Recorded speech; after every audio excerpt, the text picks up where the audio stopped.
Hello, and welcome again in the class of Indian polity. And today's topic of discussion is evolution of states and union territories of India. My name is Dr. Mohammad Danish और आज हम लोग discuss करेंगे evolution of states and union territories of India. So थोड़ा सा आगे बढ़ने से पहले मैं बता दूं कि इससे पहले जो मैंने टॉपिक डिस्कस किए थे उसमें मैंने कॉन्स्टिट्यूशन के बारे में डिस्कशन किया था, प्रीएम्बल के बारे में डिस्कशन किया था. ओके, सो उसी कंटिन्यूशन में हम लोग जो है आज का टॉपिक डिस्कस कर रहे हैं कि जो भी कॉन्स्टिट्यूशन में इंडिया में स्टेट्स के बारे में जिक्र किया गया है कि कितने स्टेट होंगे, क्या किस तरीके से स्टेट्स का निर्माण होगा, या उनका पूरा एवोल्यूशन किस तरीके से आज जो देखा जाए जितने भी स्टेट्स हैं, यूनियन टेरिटरीज़ हैं, सो उन सब के बारे में हम आज डिस्कशन करने की कोशिश करेंगे कि पहले कितने स्टेट्स थे, कितने पार्ट्स में डिवाइडेड थे, क्या क्या इश्यूज़ इन्वॉल्व थे एट द टाइम ऑफ जब कॉन्स्टिट्यूशन बना, तो उस टाइम कौन कौन से इश्यूज़ इन्वॉल्व हुए जब स्टेट्स की और यूनियन टेरिटरीज़ की फॉर्मेशन की बात आई, तो किस तरीके से स्टेट्स के नाम बदले गए, ठीक है, यूनियन टेरिटरीज़ के नंबर्स और ये सारी चीज़ें, कौन कौन से वो कमीशंस थे जो बनाए गए, तो काफ़ी सारी चीज़ें हम आज के सेशन में डिस्कस करेंगे. तो आई होप आज का सेशन काफ़ी इंपॉर्टेंट होने वाला है, तो उसको बहुत ध्यान से देखिएगा, सुनिएगा, और अगर आपको ये वीडियो पसंद आती है तो उसको ज़रूर लाइक करिएगा, शेयर करिएगा और मेरे चैनल को ज़रूर सब्सक्राइब करिएगा. तो आगे बढ़ते हैं. सबसे पहले हम थोड़ा सा इंट्रोडक्शन एक डिस्कस कर लेते हैं कि क्या सिचुएशन थी आज़ादी के टाइम पर, कि किस तरीके से कौन कौन से स्टेट्स जो थे वो इंडिया का पार्ट थे या इंडिया से अलग थे, तो उसके बारे में थोड़ा सा हम जानने की कोशिश करते हैं. सो आज़ादी से पहले यानी कि बिफोर 15 अगस्त 1947 तो जितने भी प्रिंसली स्टेट्स थे, ठीक है, वो इंडिया में जुड़ गए थे. ठीक है, before 15 August 1947 most of the princely states got integrated with the rest of the country. यानी कि जो भी प्रिंसली स्टेट्स थे जैसे कि आपके सच एज जूनागढ़, कश्मीर, हैदराबाद, ठीक है, ये जो थे ये बाद में ऐड हुए, लेकिन और जो प्रिंसली स्टेट्स थे तो वो ऑलरेडी इंडिया का पार्ट बन गए थे आज़ादी से पहले. ठीक है, कॉन्स्टिट्यूशन जब बना तो कॉन्स्टिट्यूशन बना बाद में, तो उसमें जो था स्टेट्स के बारे में थोड़ा सा मेंशन किया गया कि कितने स्टेट्स होंगे, किस किस कैटेगरी में होंगे, तो वो हम आगे डिस्कस करेंगे कि कितनी कैटेगरी में स्टेट्स को बांटा गया था. तो आज़ादी के पहले की बात ये बता रहा हूँ कि जितने भी प्रिंसली स्टेट्स थे जहाँ पर प्रिंस का कॉन्सेप्ट था कि जो भी रियायतें थी वो इंडिया का पार्ट बन गई थी, उसमें जो जूनागढ़, कश्मीर और हैदराबाद बचे थे वो बाद में ऐड हो गए थे. ठीक है, तो ये बात हुई आपके at the time of the independence. Okay, बाद में क्या हुआ कि नए नए स्टेट्स की डिमांड जो थी वो बढ़ने लगी कि जो हर एक एरिया से एक आवाज़ उठने लगी कि हमारा एक सेपरेट स्टेट होना चाहिए, और वो भी होना चाहिए on the basis of language. Okay, तो आफ्टर दी फॉर्मल इंडिपेंडेंस, जब इंडिपेंडेंस हो गई, आज़ाद हो गया कंट्री, तो रीऑर्गेनाइजेशन की बात आने लगी कि भाई स्टेट्स का रीऑर्गेनाइजेशन होना चाहिए, और वो भी होना चाहिए on the basis of the language, भाषा के आधार पे, क्योंकि हमारा जो देश है उसमें कई सारी भाषाएं बोली जाती हैं. तो हर एक जो एरिया था जहाँ पर एक सिमिलर लैंग्वेज बोली जाती, तो वहाँ के लोगों ने ये डिमांड रखना स्टार्ट कर दी कि हमारा जो है पर्टिकुलर लैंग्वेज के बेस पे एक सेपरेट स्टेट बनना चाहिए. तो एक डिमांड जो थी वो लैंग्वेज के बेस पे उठने लगी कि भाई सेपरेट स्टेट्स बनना चाहिए. लेकिन जो कॉन्स्टिट्यूशन के बनाने वाले थे उनका जो व्यू था वो थोड़ा सा डिफरेंट था, उनका व्यू अलग था. उनके हिसाब से उन्होंने ये सोचा कि जो कॉन्स्टिट्यूएंट असेंबली है, कॉन्स्टिट्यूएंट असेंबली जिसको कि हम आज की डेट में पार्लियामेंट बोलते हैं, लोकसभा, राज्यसभा, तो उन्होंने सोचा कि हमारे पास इतना टाइम नहीं है कि हम इस इतने बड़े इस मैटर पे इतना ध्यान दें. तो इसके अलावा भी बहुत सारे हमारे पास और मैटर्स हैं, एडमिनिस्ट्रेटिव इश्यूज़ हैं जो काफ़ी कॉम्प्लेक्स हैं, उस पर हम ध्यान देंगे. तो उसके लिए उन्होंने क्या किया, ये जो डिमांड लोग कर रहे थे कि हमारे स्टेट्स बनाए जाएँ अलग, तो उसके लिए उन्होंने एक कमीशन का निर्माण कर दिया. एक separate commission was appointed to look into the matter, क्योंकि कॉन्स्टिट्यूएंट असेंबली के पास और बहुत सारे काम थे कि अगर वो इसी चीज़ पे ध्यान देते फिर वो और कौन से काम कर पाते, क्योंकि कॉन्स्टिट्यूशन का निर्माण होना था, इंडिया अभी आज़ाद हुआ था, अभी उस स्टेज में नहीं था कि हम पूरी तरीके से एडमिनिस्ट्रेशन कर पाते. तो एक कॉन्स्टिट्यूशन को बनाने के लिए जो है बहुत सारी मीटिंग्स हो रही थी, कॉन्स्टिट्यूएंट असेंबली के लिए जो मीटिंग्स थी वो स्टार्ट हो गई थी, तो काफ़ी सारी चीज़ें करनी थी. तो उस टाइम पर जब ये डिमांड लोग कर रहे थे कि हमारा स्टेट बनाओ, तो India was not in that position to fulfill the demand of such kind of demand of states on the basis of language. Okay, तो ये एक रीज़न था जिसकी वजह से कमीशन का निर्माण किया गया कि भाई आप देखो कि क्या मैटर है, इस पे आप ज़रा अपने रिपोर्ट बना के हमें पेश करो। तो जो कमीशन बनाया गया, सबसे पहले एक कमीशन बनाया गया जिसे हम बोलते हैं धार कमीशन। धार कमीशन काफ़ी मशहूर है। सबसे पहले जो है एक कमीशन का निर्माण किया गया जिसको बोलते हैं धार कमीशन। जून 1948 में जो कॉन्स्टिट्यूएंट असेंबली थी उसने अनाउंस किया कि एक लैंग्वेज के बेस पे, इसे हम बोलते हैं लिंग्विस्टिक प्रोविंस कमीशन, इसको नाम दिया गया under the chairmanship of S K. Dhar. ठीक है, तो under the chairmanship of S K. Dhar, जिनके नाम पे ही ये कमीशन का नाम पड़ा धार कमीशन, कि भाई आप जो है इस मैटर को देखिए, क्या इसमें हो सकता है कि जो स्टेट्स डिमांड कर रहे हैं कि भाई हमारा लैंग्वेज के बेस पे हमारा स्टेट बनना चाहिए, तो इस पूरे इशू को आप ज़रा देखिए। तो 1948 में ये कमीशन बनाया गया, एस.के. धार कमीशन। उसके बाद जब ये कमीशन बना, कमीशन ने फिर अपनी एक रिपोर्ट सौंपी इन दिसंबर 1948। सो उस रिपोर्ट में जो आफ्टर एनालाइजिंग और आफ्टर डिस्कशन और जो भी फिजिबिलिटी चेक करने के बाद उन्होंने एक रिपोर्ट तैयार की। उस रिपोर्ट को जब बताया तो उन्होंने ये रिकमेंडेशन दिया कि जो भी स्टेट्स का रीऑर्गेनाइजेशन होना है तो वो रीऑर्गेनाइजेशन एडमिनिस्ट्रेटिव कन्वीनियंस के बेस पे होना चाहिए rather than the linguistic basis, कि जो भी नया स्टेट बनेगा या बनना चाहिए तो वो इस उद्देश्य से बनना चाहिए कि एडमिनिस्ट्रेटिव यानी कि जो एडमिनिस्ट्रेशन का काम है उसमें आसानी हो, ना ही कि भाषा के बेस पे कोई एक नए स्टेट का निर्माण हो। तो उन्होंने जो एक रिकमेंडेशन दिया कि एडमिनिस्ट्रेटिव कन्वीनियंस के बेस पे जो है स्टेट्स बनना चाहिए, तो वो भी इस व्यू में नहीं थी कि भाषा के बेस पे बनना चाहिए। ओके, अब हुआ क्या, धार कमीशन की जो रिपोर्ट थी उससे भी काफ़ी डिसअपॉइंटमेंट हुआ लोगों को, कि लोग डिसअपॉइंट हुए। वो भी लोगों को एक्सेप्ट नहीं थी कि धार कमीशन ने जो रिपोर्ट दी है वो एक्सेप्टेबल नहीं है। तो फिर क्या किया गया, एक नई कमेटी बनाई गई, इसका नाम था JVP कमेटी। तो काफ़ी बार क्वेश्चन आ जाता है इस कमेटी के ऊपर या धार कमीशन के ऊपर कि धार कमीशन कब बनाया गया, किसने बनाया, क्यों बनाया, क्या रीज़न थी, क्या रीज़न दिए, और उसका रिपोर्ट में क्या जो है आपके रिकमेंडेशन दिए गए, तो इस पे क्वेश्चंस आ जाता है। इस तरीके से JVP कमेटी थी। तो क्या थी ये JVP कमेटी, तो JVP की अगर हम बात करें तो जैसे मैंने बताया कि धार कमीशन से लोग सेटिस्फाई नहीं थे, तो फिर एक और कमेटी बनाई गई जिसका नाम रखा गया लिंग्विस्टिक प्रोविंस कमेटी। ठीक है, सो जैसा कि मैंने बताया कि due to the general disappointment with the Dhar commission report it led to the appointment of another linguistic province committee in December 1948। तो दिसंबर 1948 यानी कि 1948 में एक अलग सेपरेट लिंग्विस्टिक प्रोविंस कमेटी, जैसे पहले कमीशन बनाया गया फिर एक कमेटी बनाई गई कि भाई ये कमेटी बनाई, और कमेटी में कौन कौन थे, कमेटी में 3 मेंबर थे कि the members of that committee were Jawaharlal Nehru, Vallabhbhai Patel and Pattabhi Sitaramayya. तो इन्हीं के नाम पे जो इनका पहला अल्फ़ाबेट है, अगर आप जवाहरलाल नेहरू के नाम का J ले लें, वल्लभ भाई पटेल V हो गया, और पट्टाभी सीतारमैया तो इसको हो गया P। तो इसीलिए इसको शॉर्ट में कहा था JVP कमेटी। तो एक कमेटी बनाई गई जिसे बोलते हैं लिंग्विस्टिक प्रोविंस कमेटी। तो अब इस कमेटी ने क्या किया, इस कमेटी से भी पूछा गया भाई आप अपने रिकमेंडेशन दें कि क्या है, लोगों का मूड किस तरीके से होना चाहिए। तो जब इस कमेटी ने अपनी रिपोर्ट सबमिट की इन 1949, तो इस कमेटी ने भी जो था धार कमीशन के जो रिकमेंडेशन थे कि जो धार कमीशन ने बनाया था, उन्होंने ये बात बताई थी कि भाई एडमिनिस्ट्रेटिव कन्वीनियंस के बेस पे स्टेट बनना चाहिए, ना ही कि लिंग्विस्टिक बेसिस पे। तो उनकी इस बात को इस कमेटी ने, JVP कमेटी ने भी रीअफर्म किया कि हाँ उनकी बात सही थी कि जो स्टेट्स का निर्माण होना चाहिए वो लैंग्वेज के बेस पे ना होके एडमिनिस्ट्रेटिव कन्वीनियंस के ही बेस पे होना चाहिए। यानी कि दोनों कमीशन जस्ट धार कमीशन और ये जो कमेटी बनाई गई JVP कमेटी, दोनों ने एक ही बात रखी कि भाई लैंग्वेज के बेस पे कोई स्टेट नहीं बनेगा, जो भी बनना है वो एडमिनिस्ट्रेटिव कन्वीनियंस के बेस पे बनना चाहिए।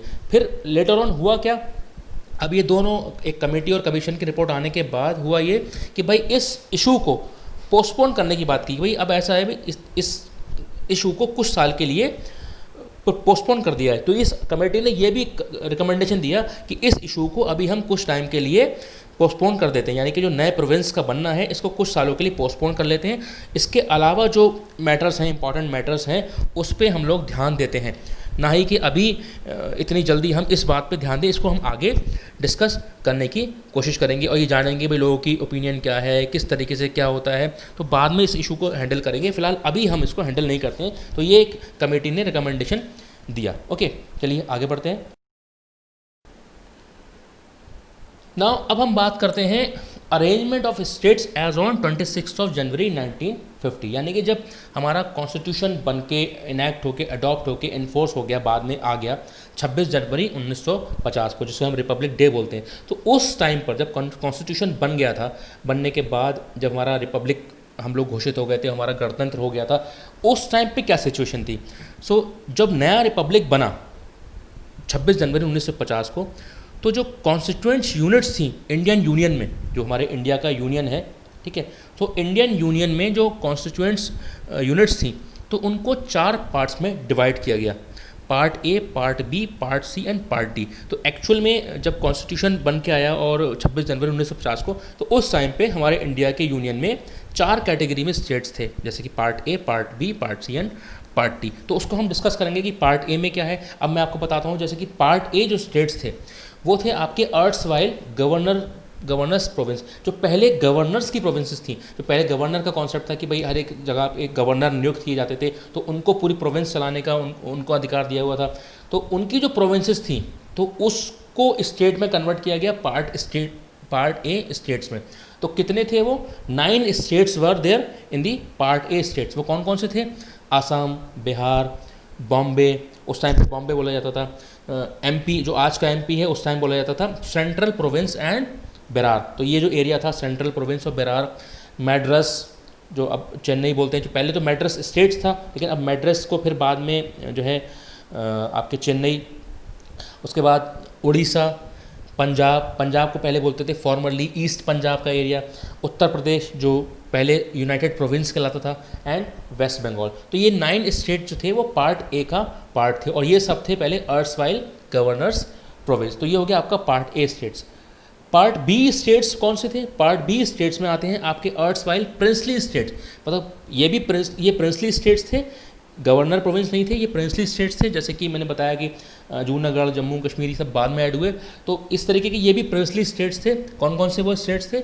Hyderabad, Jammu and Kashmir, Madhya Bharat, Mysore, Patiala and east Punjab states union, जिसे हम पेप्सू भी कहते हैं, राजस्थान, सौराष्ट्र, ट्रावनकोर, कोचीन एंड विंध्य प्रदेश। तो इस तरीके के ये सारे जो अर्स्टवाइल प्रिंसली स्टेट्स थे वो पार्ट बी का हिस्सा थे। तो पार्ट ए में आपके हो गए 9 स्टेट्स, पार्ट बी में मैंने आपके सामने बताया Hyderabad, JNK, Madhya Bharat, Mysore, Patiala and east Punjab states, यानी कि पेप्सू, राजस्थान, सौराष्ट्र, त्रावणकोर, कोचीन एंड विंध्य प्रदेश। तो ये हो गई आपके part A and part B की बात। आगे बढ़ते हैं। नाउ पार्ट सी स्टेट्स कौन से थे? पार्ट सी स्टेट्स में आपके आते हैं जो फॉर्मर चीफ कमिश्नर्स प्रोविंसेस थी। तो जैसे गवर्नर्स की प्रोविंसेस थी, वैसे एक चीफ कमिश्नर्स का भी कॉन्सेप्ट था, जो चीफ कमिश्नर रखे जाते थे उनकी जो प्रोविंसेस थी, और कुछ प्रिंसली स्टेट्स भी उसमें काउंट होते हैं। तो वो कौन कौन से थे? जैसे कि अजमेर का एरिया, वहाँ पर आपके चीफ कमिश्नर हुआ करते थे, भोपाल, बिलासपुर, कूच बिहार, कुर्ग, दिल्ली, हिमाचल प्रदेश, कुछ कच्छ का एरिया जो गुजरात के आपका कोस्टल पार्ट है, एंड मणिपुर एंड त्रिपुरा। तो ये सारे थे आपके फॉर्मर चीफ कमिश्नर्स प्रोविंसेस, और उसमें सब प्रिंसली स्टेट्स भी इंक्लूड थे। तो ये हो गया आपका पार्ट सी स्टेट्स। इसके बाद आता है आपका पार्ट डी स्टेट। जो पार्ट डी स्टेट था वो पूरा कंप्लीटली किसके लिए किसका जिक्र होता है उसमें जिक्र होता है आपके दी अंडमान एंड निकोबार आइलैंड। तो ये पूरा एक पार्ट डी सेपरेट पार्ट रखा गया, किसके लिए? अंडमान एंड निकोबार आइलैंड के लिए। ठीक है, तो इस तरीके से जब हमारा रिपब्लिक बना, हम लोग रिपब्लिक की तरह आए निकल के 26 जनवरी 1950 को, तब 4 कैटेगरी के स्टेट से part A, part B, part C and part D. ठीक है, अब हम आगे बढ़ते हैं। नाउ जैसा कि हमने पहले डिस्कस किया था कि जब आज़ादी के पहले जब हमारा कॉन्स्टिट्यूशन नहीं बना था, तो उस टाइम डिमांड लोग कर रहे थे या कि भाई हमारा जो स्टेट्स है वो लिंग्विस्टिक बेस पे, यानी कि लैंग्वेज के बेस पे होना चाहिए। तो ये डिमांड कंटिन्यू रही, क्योंकि धार कमीशन ने भी इसके अगेंस्ट बात कही, JVP कमेटी ने भी इसको एक्सेप्ट नहीं किया, लेकिन ये जो डिमांड थी ये कंटिन्यू रही। और इस डिमांड की कंटिन्यू होने की वजह से ये डिमांड इतनी ज़्यादा बढ़ गई कि और स्टेट्स भी जो थे वो इसकी डिमांड करने लगे। तो गवर्नमेंट को हार के कह लें या फोर्सफुली उनको दबाव में आके इन अक्टूबर 1953 फर्स्ट लिंग्विस्टिक स्टेट का निर्माण करना पड़ा। और वो कौन सा स्टेट था? सबसे पहला स्टेट था आपका आंध्र प्रदेश, जिसको कि भाषा के आधार पर सबसे पहला स्टेट बनाया गया, और उसको सेपरेट किया गया मद्रास स्टेट से।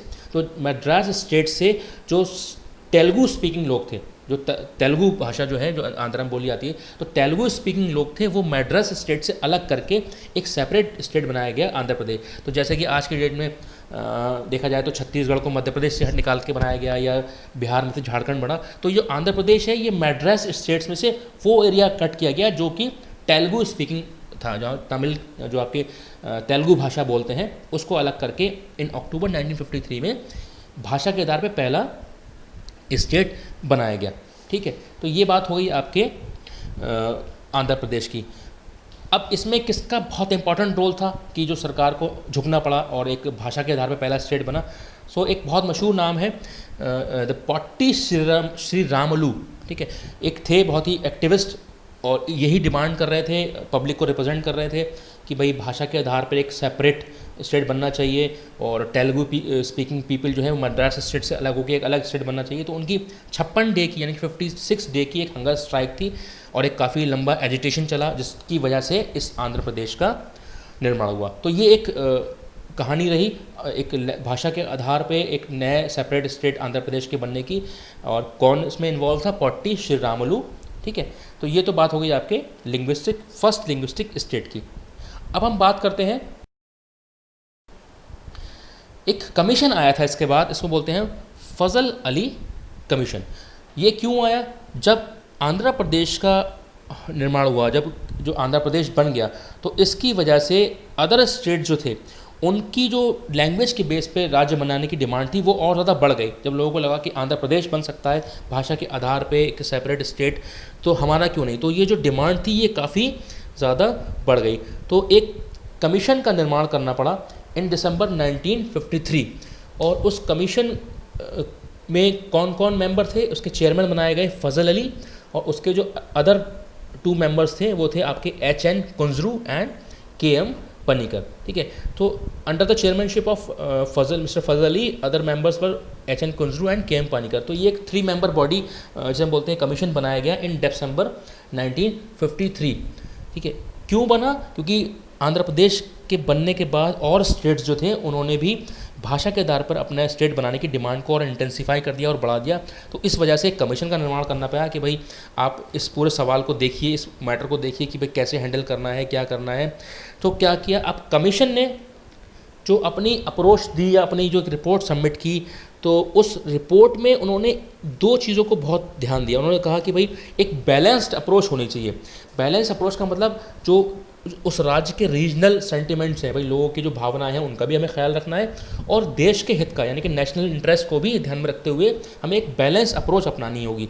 कि ऐसा भी नहीं कि हम बिल्कुल स्टेट्स के लोगों को निगलेक्ट कर देंगे, या उनकी बात को, अगर कोई स्टेट कहता है कि भाई हमारा यहाँ पर एक पर्टिकुलर भाषा के लोग हैं तो उस बेसिस पे अगर बनना चाहिए तो उनकी बात को भी हमें ध्यान में रखना है। तो एक बैलेंस्ड अप्रोच उन्होंने पेश करने की कोशिश की इस कमीशन के through between regional sentiment and national interest. Okay, उसके बाद क्या हुआ, इस कमीशन ने सजेशन ये दिया कि भाई जो 4 फोल्ड क्लासिफिकेशन है, यानी कि जो हमने अभी इससे पहले पढ़ा था class A, B, C, D यानी कि 4 कैटेगरी में जो स्टेट्स बांटे गए थे, तो इस कमीशन ने उस कैटेगरी को, उस क्लासिफिकेशन को एबॉलिश करने का यानी कि ख़त्म करने का रिकमेंडेशन दिया कि भाई ये जो 4 फोल्ड क्लासिफिकेशन है category of A, B, C, D, इसको ख़त्म किया जाए और एक नया सिस्टम बनाया जाए। और रिकमेंडेशन दिया कि 16 स्टेट बनाए जाए और 3 सेंट्रली एडमिनिस्ट्रेटेड टेरिटरीज में इंडिया को डिवाइड किया जाए, कि टोटल इंडिया में 16 स्टेट होंगे और 3 सेंट्रली एडमिनिस्ट्रेट, सेंट्रली मतलब यूनियन से यानी कि सेंट्रल गवर्नमेंट से उसको एडमिनिस्टर किया जाएगा जो भी टेरिटरीज होंगी। तो 3 टेरिटरीज जो होंगी वो सीधा सेंटर के अंडर में होंगी, बाकी 16 स्टेट्स होंगे। तो ये उन्होंने जो था एक फजल अली कमीशन ने एक रिकमेंडेशन दिया। तो ये बात हो गई आपके फजल अली कमीशन के बारे में कि भाई दिसंबर 1953 में एक कमीशन का निर्माण किया गया। उसके मेंबर्स आपके सामने मैंने बताई दिए, HN Kunzru and KM Panikkar, और उन्होंने बताया कि एक बैलेंस अप्रोच होना चाहिए between regional sentiment and national interest.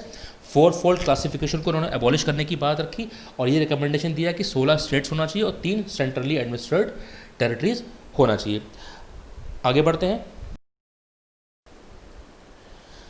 अब एक एक्ट आया था, इसे हम बोलते हैं द स्टेट्स रीऑर्गेनाइजेशन एक्ट 1956। तो 1953 में फजल अली कमीशन आने के बाद और ये सारी रिकमेंडेशन देने के बाद एक एक्ट आया, जैसे हम बोलते हैं स्टेट रीऑर्गेनाइजेशन एक्ट 1956 या 1956। ये एक्ट जो था ये एनफोर्स हुआ इन नवंबर 1956, यानी कि नवंबर में ये एक्ट जो है फोर्स में आया with the help of the 7th constitutional amendment act 1956 sorry. तो जो एक कॉन्स्टिट्यूशनल अमेंडमेंट की तरह किया गया, इसको बोला गया 7th कॉन्स्टिट्यूशनल अमेंडमेंट एक्ट 1956, और ये एनफोर्स हुआ नवंबर 1956 को। तो इसमें क्या किया गया, इसमें जो स्टार्टिंग में जो अब मैंने बताया था 4 कैटेगरीज दी गई थी ABCD स्टेट्स की। सो उसमें उन्होंने कैटेगरी या पार्ट ए और पार्ट बी स्टेट्स को वैसे ही रखा और पार्ट सी स्टेट्स को उन्होंने अबॉलिश कर दिया। तो पार्ट सी स्टेट्स से उनको हटा दिया और सिर्फ 2 कैटेगरी जो थी बनाई गई, classified into 2 categories, states and union territories. यानी कि इंडिया में 2 तरह की कैटेगरी होंगी, या तो स्टेट्स होंगे या यूनियन टेरिटरीज होंगी। और कितने होंगे उनके नंबर भी डिसाइड किए गए कि 14 स्टेट्स होंगे और 6 यूनियन टेरिटरीज। जैसे फजल अली कमीशन ने बताया कि 16 स्टेट्स होंगे और 3 सेंट्रली एडमिनिस्ट्रेटेड टेरिटरीज होंगी। दिस एक्ट के थ्रू, इस एक्ट ने क्या बताया कि 14 स्टेट्स होंगे और 6 यूनियन टेरिटरीज होंगी। ठीक है, तो उनके नाम भी बताए गए कि वो 14 स्टेट्स कौन कौन से होंगे, कि भाई Andhra Pradesh, Assam, Bihar, Bombay, Jammu and Kashmir, Kerala, Madhya Pradesh, Madras, Mysore, Orissa, Punjab, Rajasthan, Uttar Pradesh and West Bengal. तो ये 14 स्टेट जो थे उन्होंने रखे। और 6 यूटीज़ कौन से रखे, Andaman and Nicobar Island, Delhi, Himachal Pradesh, Laccadive, Minicoy, Amindivi Island, okay, and आपके पौंडीचेरी, मणिपुर एंड त्रिपुरा। ओके, तो ये उन्होंने 6 यूनियन टेरिटरीज रखी और 14 स्टेट्स रखे। तो इस एक्ट के थ्रू जो स्ट्रक्चर रखा गया वो रखा गया 14 स्टेट्स एंड 6 यूनियन टेरिटरीज। सो हमने डिस्कस किया कि किस तरीके से आज़ादी से पहले क्या कंडीशन थी, और आज़ादी से पहले ही भाषा के आधार पे अलग स्टेट्स की मांग उठ गई थी। लेकिन इंडिया उस टाइम इस पोजीशन में नहीं था कि इस तरीके की डिमांड्स को फुलफ़िल कर सके, क्योंकि कॉन्स्टिट्यूशन को बनाना था और बहुत सारे काम थे। इसके अलावा बहुत सारे मैटर्स थे जिन पे ध्यान देना ज़रूरी था। तो उसके लिए फिर एक कमीशन सेट किया गया जिसे बोला गया धार कमीशन, जस्टिस एस के धार की अध्यक्षता में, चेयरमैनशिप में। तो उस कमीशन ने 1948 में भाई ये रिकमेंडेशन दिया कि भाषा के आधार पर नहीं, आपके एडमिनिस्ट्रेटिव कन्वीनियंस के आधार पे जो है एक स्टेट बनना चाहिए। और ये रिपोर्ट आई आपकी दिसंबर 1948 में। उसके बाद इस रिपोर्ट से भी डिसअपॉइंटमेंट हुआ और फिर एक कमेटी निर्माण की गई, JVP कमेटी, जो कि बनाई गई जवाहरलाल नेहरू, वल्लभ भाई पटेल एंड पट्टाभी सीतारामैया। तो 3 लोग थे इसमें, उन्होंने कमेटी बनाई और उस कमेटी ने भी अपनी 1949 में एक रिपोर्ट दी, और उसमें जो धार कमीशन था वही पॉइंट उन्होंने भी रखे जो धार कमीशन ने रखे, यानी कि भाषा के आधार पर नहीं, एडमिनिस्ट्रेटिव कन्वीनियंस के आधार पर किसी भी राज्य का निर्माण होना चाहिए। फिर हमने बात की कि भाई 4 कैटेगरी के स्टेट्स थे जब हमारा आपका कॉन्स्टिट्यूशन बन गया, और जब हम लोग रिपब्लिक हो गए तो 26 जनवरी 1950 को भी 4 कैटेगरी में स्टेट्स को रखा गया, part A, part B, part C, part D, जो हमने डिस्कस किया। लेकिन उसके बावजूद भी भाषा के आधार पर स्टेट्स बनने की डिमांड कम नहीं हुई, और इंडिया को इतना ज़्यादा फोर्सफुली झुकना पड़ा। जो आपके श्री रामलू जो थे, उनकी 56 डे की स्ट्राइक के बाद इंडियन गवर्नमेंट को एक सेपरेट स्टेट बनाना पड़ा। जो तेलुगु स्पीकिंग लोग थे मद्रास से, वहाँ से हटा के उनके लिए उसी में से एक हिस्सा काट के एक सेपरेट स्टेट बनाया, जिसे हम बोलते हैं आंध्र प्रदेश। आज का जो आंध्र प्रदेश है, तो आंध्र प्रदेश जो सबसे पहला स्टेट बना इन अक्टूबर 1953, जो कि भाषा के आधार पे पहला स्टेट बना इंडिया का। ठीक है, उसके बाद ये डिमांड रुकी नहीं और स्टेट्स ने भी डिमांड करना स्टार्ट कर दिया। जब आंध्र प्रदेश बना तो फजल अली कमीशन का निर्माण किया गया कि भाई आप ये देखिए इस मैटर में क्या है। तो 1 दिसंबर 1953 में फजल अली कमीशन का निर्माण किया गया, और फजल अली कमीशन के साथ H.N. Kunzru and K.M. Panicker उसके मेंबर बनाए गए। तो उन्होंने जो राय दी, उन्होंने राय दी कि भाई एक बैलेंस्ड अप्रोच होना चाहिए, एक रीजनल सेंटिमेंट और नेशनल इंटरेस्ट दोनों को देखते हुए उन्होंने जो 4-फोल्ड क्लासिफिकेशन था आपके group A, part B, part C, part D, तो चारों पार्टों को उन्होंने अबॉलिश करने की बात की और एक नया सिस्टम दिया कि 16 स्टेट्स होना चाहिए और 3 सेंट्रली एडमिनिस्ट्रेटेड टेरिटरी होना चाहिए। उसके बाद क्या हुआ उसके बाद आपका आता है जो हमने अभी डिस्कस किया कि स्टेट्स रीऑर्गेनाइजेशन एक्ट। तो ये एक्ट आया आपके नवंबर 1956 में ये एनफोर्स हो गया और इस एक्ट के थ्रू जो है आपके दो कैटेगरी में स्टेट्स को बनाया गया कि एक स्टेट्स होंगे और आपके दूसरा यूनियन टेरिटरीज होंगी। तो 14 स्टेट्स और 6 यूनियन टेरिटरीज की बात की जो मैंने आपके सामने इस पीपीटी में डिस्कस की। आगे बढ़ते हैं। अब हम बात करते हैं न्यू स्टेट्स क्रिएटेड आफ्टर 1956। तो 1956 के बाद जो नए स्टेट्स बने, सो उसका जो है डिस्कशन हम करेंगे आपके नेक्स्ट सेशन में। सो आज के लिए इतना ही। अगर आपको अभी तक जितना भी हमने डिस्कस किया ये अगर समझ में आया हो और अच्छा लगा हो तो इसको ज़रूर लाइक करिएगा, शेयर करिएगा और बने रहिएगा मेरे चैनल के साथ कि मैं जिस तरीके की वीडियो डालूँ तो आप उसको देखिए, लाइक करिए और पढ़ने की कोशिश करिए with the help of my videos. So thank you very much for today's session and kindly like, share and subscribe my channel. Thank you very much for watching.